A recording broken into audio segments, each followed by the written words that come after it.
Assalamualaikum warahmatullahi wabarakatuh. Perkenalkan, nama saya Siti Kurniawati dengan NIM 216141023 dari Prodi Bahasa dan Sastra Arab kelas 2A. Di sini saya akan menjawab soal UAS Sejarah Peradaban Islam yang diampu oleh Ibu Dian Uswatina M.Hum. Kita langsung saja ke pertanyaan yang pertama. Pada masa periode pertengahan, terdapat beberapa kerajaan Islam yang sangat populer, di antaranya dinasti Turki Utsmani, dinasti Safawi, dan dinasti Mughal. Bagaimana peran penting ketiga kerajaan tersebut pada masa lalu dan masa kini? Dan bagaimana perkiraan kondisi dan harapan perkembangan Islam di masa mendatang di wilayah tersebut? Yang pertama, dinasti Turki Utsmani di Turki. Dinasti ini merupakan kerajaan yang paling lama berdirinya.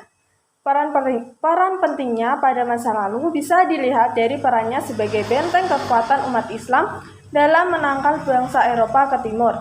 Selain itu, Turki Utsmani dianggap sebagai dinasti yang mampu menghimpun kembali umat Islam setelah mengalami kemunduran ilmu pengetahuan dan politik. Munculnya kerajaan Turki Utsmani kembali menjadikan umat Islam sebagai kekuatan yang solid, ditambah kemajuannya di bidang militer yang membuat dinasti ini menguasai wilayah yang sangat luas baik di Asia, Afrika, atau Eropa. Kekuatan dominan bangsa Turki dalam dunia militer pun bisa kita lihat pada masa kini, di mana Turki merupakan salah satu negara yang memiliki kekuatan militer terkuat di negara-negara Muslim dan memiliki potensi sebagai militer kuat di kawasan Timur Tengah. Kemudian yang kedua yaitu dinasti Safawi di Persia. Pada waktu kerajaan Turki Utsmani sudah mencapai puncak kejayaannya, dinasti Safawi di Persia baru saja berdiri.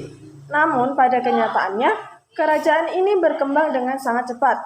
Nama Safawi ini terus dipertahankan sampai tarekat Safawiyah menjadi suatu gerakan politik dan menjadi sebuah kerajaan yang disebut Kerajaan Safawi. Pada masa kekuasaan Abbas I, dia mampu mengatasi berbagai kemelut di dalam negeri yang mengganggu stabilitas negara, sekaligus berhasil merebut kembali kekuasaannya yang pernah diambil oleh Turki Utsmani. Kerajaan ini menyatakan sebagai penganut Syiah dan dijadikan sebagai mazhab negara. Oleh karena itu, kerajaan Safawi dianggap sebagai peletak dasar pertama terbentuknya negara Iran dewasa ini. Kemudian yang ketiga yaitu dinasti Mughal di India. Kesultanan Mughal adalah kerajaan Islam yang pernah berkuasa di India dari abad ke-16 sampai abad ke-19. Meski bukan kerajaan Islam pertama di India, kerajaan ini memberikan pengaruh yang besar terhadap perkembangan Islam di tanah Hindu tersebut. Terlihat dari penerapan kebijakan politik sulahul atau toleransi universal bagi seluruh rakyat India tanpa adanya pembedaan bagi setiap orang. Peninggalan dinasti Mughal yang masih bisa kita lihat sampai sekarang salah satunya adalah Taj Mahal yang dibangun oleh Raja Shah Jahan sebagai bukti cinta dan penghormatan atas kesetiaan sang istri Mumtaz Mahal selama hidupnya.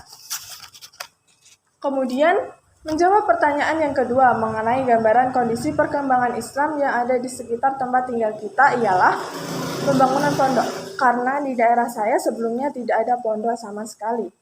Pembangunan pondok ini awalnya bertujuan untuk tempat tinggal siswa-siswi yang bersekolah di MTS atau SMK setempat. Dikarenakan banyak peminat dari sekolah ini yang berasal dari luar daerah dan luar desa. Namun, lama-kelamaan di bawah asuhan Bapak Ismail mengalami perkembangan yang cukup signifikan, seperti adanya mengaji Al-Quran, kajian kitab, dan lain-lain. Dan di bawah asuhan beliau juga terjadi perkembangan di bidang bangunan. Pondok ini semakin berkembang dan dikenal banyak kalangan, sehingga yang mondok di sana tidak hanya yang berasal dari desa setempat, melainkan dari luar desa. Banyak ulama dan orang-orang penting yang sering berkunjung ke sana. Selain hanya untuk kunjungan biasa, ada juga yang sering untuk sharing-sharing atau sharing-sharing ilmu pengetahuan untuk menambah wawasan santrinya. Yang dulunya hanya pondok kecil dengan segelintir santri, sekarang sudah menjadi pondok besar yang memiliki banyak santri. Dan insya Allah tahun-tahun ini akan ada pembangunan untuk pondoknya lagi. Mungkin sekian dari saya, kurang lebihnya mohon maaf. Wabillahi taufiq wal hidayah. Wassalamualaikum warahmatullahi wabarakatuh.